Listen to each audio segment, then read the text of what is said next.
What is good, YouTube? It's your boy Soul Asher, and today I'm going to show you, for one, the importance of farming weapon extensions daily, and two, we're going to compare some of the best methods on farming them. For some of you veterans, this is going to be mostly basic knowledge because I've been sharing this via my stream for various days. But for the new players, this is going to be very helpful for you. I've had a lot of people request this information via comments on other videos, and even though I've briefly touched over it, I haven't made a specific video designed towards teaching you the best methods to farm these materials. So that's what this video is. It's me teaching you the best methods to farm your weapon extensions or your gear extensions, which they can now be converted, and I'll show you that later as well. So obviously I'm on the Irwin, and as you'll see here, I currently have 440 gear extensions, 331 weapon extensions. These have all been obtained through farming. I am staying away from selling them because the prices will go up once this drop event is over, and I want to make sure that I have 1,000 of each, so about 2,000 extensions going into Violent Sun before I really start focusing on anything else in the game. But as you'll see here, I'm gonna show you how you can convert one to the other. At the upgrade merchant, Trisha, you go to swap, and for free, completely free, this is a new feature different from Gameforge, you can transfer gear extensions to weapon extensions. So what I'm going to do is I'm going to transfer all 331 of my weapon extensions to gear, just to show you. And I have 771 total, and then I can swap them all right back. If I click weapon extension, I can swap all the gear extensions right back over to weapon extensions free of cost. And not only will this give you loyalty, daily loyalty, which you need in order to level up Trisha to level 5, which should be everyone's goal, to hit level 5 on every single one of these vendors, because it gives you decreased production costs as well as increased chances when you're actually upgrading for Trisha, and for Janice it's decreased crafting costs and material costs when you're crafting certain things. But just focusing on weapon extensions, like I said, that's how you transfer, right? And now what I'm gonna do is we're gonna teleport over to Golden Citadel, and when I pull up in Golden Citadel, what I'm gonna show you is two methods, well, really three methods on farming extensions. Number one, this is what every single person should be doing at least 2 times a day. You should be doing Innocent Daydream twice, as it has 2 entries. I am currently 0 out of 2 because I've been saving my FP on my Irwin to farm in-game dungeons for molten shards. But on every other one of my characters, all 3 of my other characters, I am 2 out of 2 daily. And I might even mat up and just to go into Innocent Daydream a little later, since reset isn't for like another couple hours. Second Daydream does not give as much extensions, does not have a high drop chance of extensions as Innocent Daydream, even though it's a harder dungeon. Second Daydream is more so for the rankings, so that you can get your ranking rewards at the end of the week, in which I will be ranking before the end of Sunday. I'll try and refresh my ranks, but mostly for weapon extensions and gear extensions, you're gonna want to be doing Innocent Daydream daily on every character. The more characters you have, the easier it is to get extensions, and this is why I have a total of 4 characters that are 65 plus. If you want it to be really efficient, you could have more than that, but having multiple characters is going to make this more beneficial for you. Now, let's talk about Golden Citadel and extensions. Not only does Golden Citadel have a chance to drop an extension per run, but Golden Citadel will also give you it will give you fragments, elemental fragments, which can be used to craft your soul stones. Now, if you don't have 2 level 9 soul stones, it is very beneficial for you to be doing Golden Citadel in order to farm your AOV tickets. I'm sorry, your primal tickets, your access passes. They're called Deep Place in the Void access passes.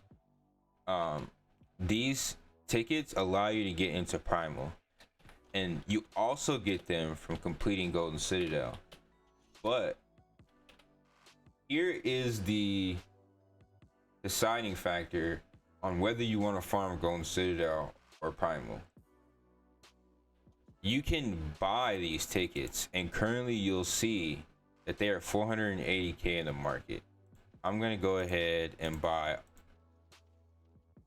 all 35 of those really quickly, and that's where my money has been going. That's why I don't have a lot of money right now, because I haven't sold anything. I've literally just been stocking up on these tickets, and the reason I am buying these at below 500k is because, let's do the math. If I am spending 480k, like I said, per ticket, and an extension is 277k, and I'm averaging, well, let's not even talk about average, let's just do the math here really quickly, right? So like I said, 480k per ticket, 277k per extension. So it costs, basically for one entry, it's 480k. So if I take 480 divided by 277, and that's the lowest, I need 1.7 extensions to drop per primal run before I break even on profit, right? Before I break even on profit. But if I were to make at least 2 extensions per run in primal, then I would be making profit. Therefore, it is worth it to buy the tickets and to farm primal, because technically you are still in profit, and eventually these extensions will go up when this drop event is over, because after the drop event is over, it will be harder to get extensions, and there will be less people selling them because of the less drop rate. Guaranteed it will go up. This is how the economy works. So we have determined that it is worth it to buy primal tickets, but one thing to keep in mind, if you need soul stones, it is worth it for you to also farm Golden Citadel, because not only will you get fragments, which will make it cheaper for you to farm, for you to make your level 9 soul stones, you will also be getting 1 to 2 extensions per Golden Citadel without an entry cost. So with no entry costs, with a chance of extensions per run, and you're getting primal tickets from Golden Citadel, Golden Citadel is a very good way to get multiple things you need at the same time while saving money until you have enough to start buying tickets and going into primal. Now me, I have 4 characters, so I buy between 20 to 40 tickets a day just so I can get those runs done, because my soul stones are finished. But before my soul stones were finished, I was farming Golden Citadel. That way I could have enough to level my soul stones. But now that my soul stones are level 9 on my Erwin, I have 2 level 9s on my Jin, I have 2 level 9s on my Ethnal. I don't really need soul stones anymore, so I left these in the guild bank for whatever guild he wants them. and I'm releasing this knowledge to you so that you can decide whether it's worth it for you to be farming Golden Citadel or for you to be spamming Primal each day. And for those of you that are completely new, you have to unlock Primal through doing the attention quest from EO or IO in Ruin Fortress, and then after that you do a quest called Beginning of Disaster or something close to that from Cinia in Grace City. I'm gonna go ahead and show you both of those NPCs very quickly.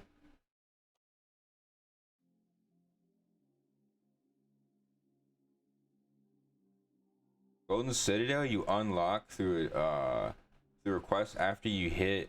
I mean, you can unlock it earlier, but typically you want to unlock it at 65. Golden Citadel is from a quest, a dream quest or red quest. But EO is going to give you a blue quest to unlock Primal, and that's why I'm showing it to you. You need to do all your red quests except for the thing and the raid bosses, and that's going to help you unlock mostly everything in Golden Citadel. Your desire waking, all that. But the reason I'm showing you this quest for Primal is because there's a lot of people that have been stuck on it. It's going to be blue at EO. Keep that in mind. You go to EO, you get a quest it's called Attention, and that's going to be the first quest you complete in order to unlock Primal. And then the next quest is going to be, after you do that one, it's going to be in Gray City. You need to talk to Cinia, and she will give you another quest and say it's called Beginning of Disaster or something very similar with the word disaster, and that will send you to District 6. And from District 6 you will have to kill various mobs in order to collect materials. Yeah, Senior right here will give you that quest. So those are the two NPCs you need to unlock Primal, and like I said, Golden Citadel is unlocked from a red quest.